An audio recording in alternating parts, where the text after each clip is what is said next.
What is up, everybody, and welcome back to another episode of Tattoo Critiques. Today is all about apprentices.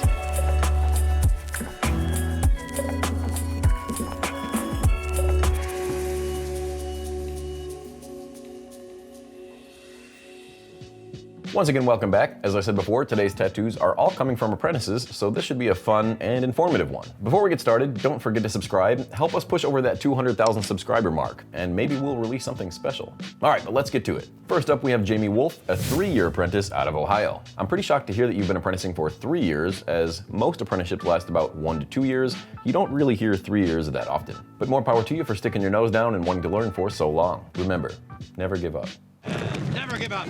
Never surrender. Oh, shut up. You sent over this cover-up of this tattoo on a shoulder, which looks like it says time, if I had to guess. Time to get rid of this bullshit. Or Tiny. Or Tina. We'll go with Tina. Tina, you fat lard, come get some dinner. Either way, let's see what you did with this atrocious tattoo.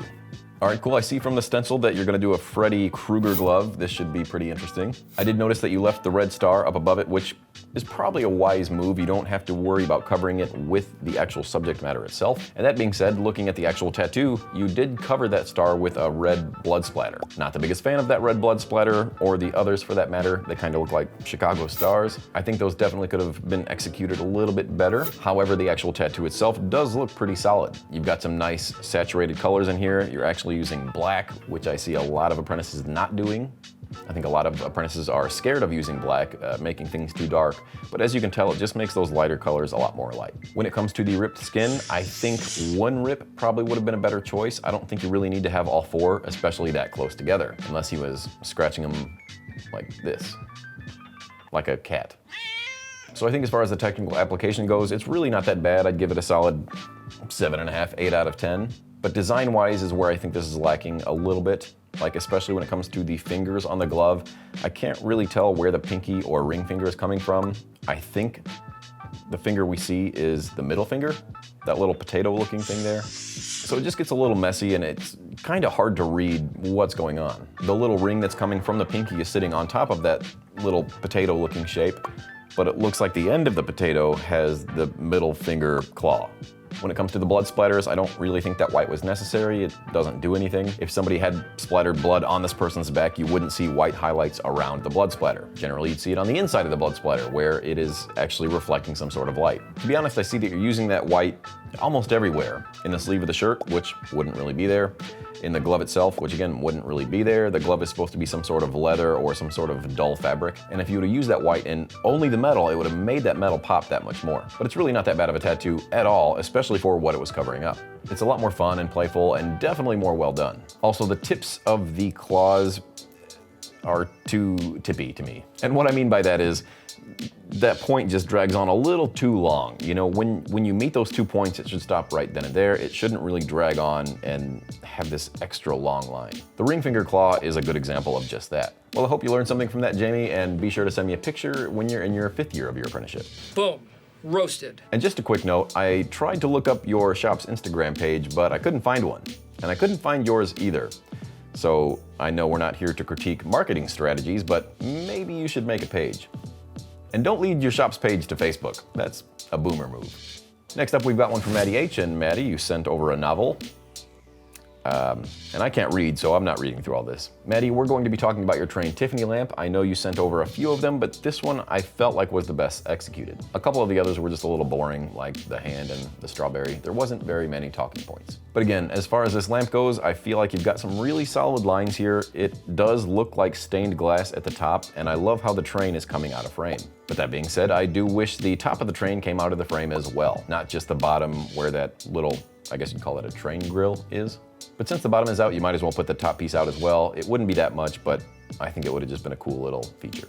I love how you shaded the browns around the base of the lamp, how you've got some areas that are solid brown and others that are just shaded, even with a little bit of black. The red is well saturated, so no complaints there. And even the shades in the sky. I love how you have some segments that are almost complete skin tone, and then you've got a little bit of gray coming from this one here on the top left. It's just a nice design that's easy on the eyes. If I had to nitpick here, which you're forcing me to do, I would say that maybe this part of the train right here is a little off center. It feels like it could be scooted a bit to the left. But hey, when I'm nitpicking, you must be doing something right. Overall, solid tattoo, and that just goes to show you it doesn't have to be something crazy and elaborate for me to really like it. Speaking of something I really like, I do love those pink wheels on your tattoo chair.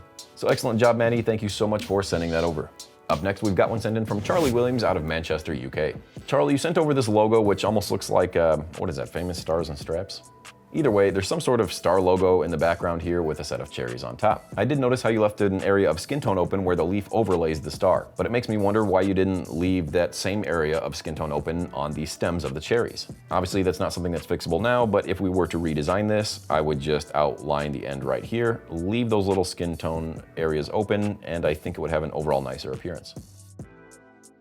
One other thing that I'm not the biggest fan of are these outlines around the glares on the cherries. Never been a big fan of that. I like using a gray wash outline if anything. That way those glares aren't super strong. I would also add a little bit of black shading or dark reds in a spherical motion around the cherries just to give them some sort of shape. If we just start at the bottom right here and work our way up around to the left and right, again, I just think this would make these cherries look a lot more realistic, especially being on such a flat star.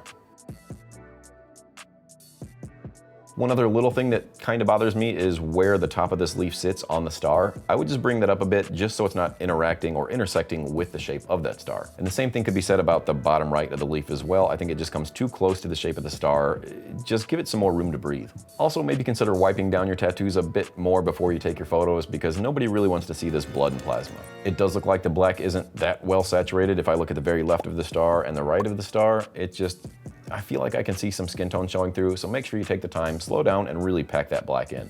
Oh, and as I said before, there's another little intersecting part of this cherry. If we look at the top right of the right cherry, it's just hitting the line of that star, and you want to avoid those tangents if possible. So overall, not too bad. There's just a few things you want to do design-wise before actually applying it to the skin. It is a simple design, but as I've said numerous times over and over again, you want to make sure you have a rock-solid design on paper first. If you notice something doesn't look too clean, just erase it and try it again. But thank you very much, Charlie, for sending that over. All right, this next one comes from Curtis out of Los Angeles, and Curtis, you said you just started tattooing about 2 months ago. The first thing I will say is I am rather impressed that you did this tattoo after only 2 months. That's not really something I would have an apprentice do so early on in their career, but nonetheless, you did a pretty bang-up job for only tattooing for 2 months. But overall, as a tattoo, time aside, this tattoo is so-so. When looking at this tattoo in particular, I think you could afford to learn lighting and shadow and having some really dramatic lighting in this piece. I do see that you have this arm in the background almost all in the shadows, which is on the right path, although the hand does look a little sus. I love the shadows in the body of the angel, especially in the legs and in the torso itself, but I'm not the biggest fan when it comes to the lights and shadows when it comes to the, what do angels wear? We're gonna go with robe. I just think in those lighter areas, there could have no shading at all. Let them catch the light. And I would also darken in those shadowy areas just to give it some really nice contrast. Almost like how you did the hair. You have this part of the hair that's almost completely black, and on the top right side of the hair where it's catching the light, there's almost no shading at all. Just repeat that process throughout this entire tattoo, and I think you'll be all right. The lines are a little squiggly here and there, but tattooing for only 2 months, I kind of expect that. You just really want to watch the areas, like I said, with that hand and even this bottom foot. I think those areas just got away from you a little bit. One other thing that I noticed in this tattoo that might have been in the reference, but it doesn't really look right to me, is the way these wings are sitting. The angel is turned to the left, and the wings look like they belong on an angel that is facing straight forward. So I really feel like that back wing should have been turned in a little bit more. But one thing I noticed about this design that is really wrong is where this angel is holding the bow. You never hold the bow from the string. You always hold it from the grip or handle, which is why I think this tattoo was probably designed via AI. And that could be why the wings are sitting how they are as well. Now, I'm not 100% sure that you used AI, but if you did, you have to make sure that your designs make sense, because this one doesn't. The wings I could get by with, but that bow is a big one. It just, again, it doesn't make a whole lot of sense to hold a bow by the string. What is this angel or Cupid gonna do? Throw the arrow at his victim? Come on. But technique-wise, I think you're just fine for being at 2 months. I'd love to have you send me some photos over in a year maybe, and let me see where you're at. Give me an update. And one final thing before I let you go, Curtis, I looked at the last photo you sent of this little skull butterfly, and I'm not gonna get into it, but I will say, wrap your fucking armrest. I've said it 100 times. If you've seen these videos, you know better. You need to do better. You should have known better when you took your bloodborne pathogens class or your apprenticeship, but I'm here to tell you, wrap that shit up even if it's just for the photo. All right, thank you so much, Curtis, for sending that over and allowing me to rip you up. All right, that's gonna do it for the submissions, but you know we gotta share with you my favorite tattoo of the episode, which was sent in by Maddie H out of Warren, Rhode Island. This tattoo is small and simple, but it has all the right elements to make a solid looking design.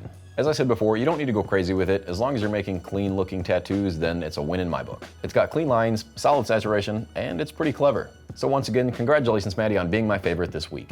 All right, before we go, as always, I'd like to share an artist with you who I think you should all be following, and this week it's Melody Crow out of Melbourne, Australia. Melody's tattoos are so insanely solid, it's stupid. You can tell she's got great knowledge of her foundational skills, from her lines to her solid color packing to her designs. She's got it all, and her tattoos showcase what I think all apprentices should be trying to tackle. Just a good, clean-looking tattoo. You can tell she takes her time with her designs before ever applying it to skin, which is something I preach every week. And looking through her portfolio, I think you guys would be absolutely stoked because her color work is just insane. So make sure you head on over to her page, give her a follow, and let her know I sent you. Well, that's gonna be it for the critiques. I hope you guys learned a thing or two. I know I get a lot of responses from people when I see you guys out in public that you really love the Apprentice episodes. So let me know if you wanna see more of those. And don't forget, if you wanna send your tattoos over to be critiqued, you can do so at ponycritiques@gmail.com. Don't forget to subscribe while you're here, share this video with all your friends, and I will see you guys next week.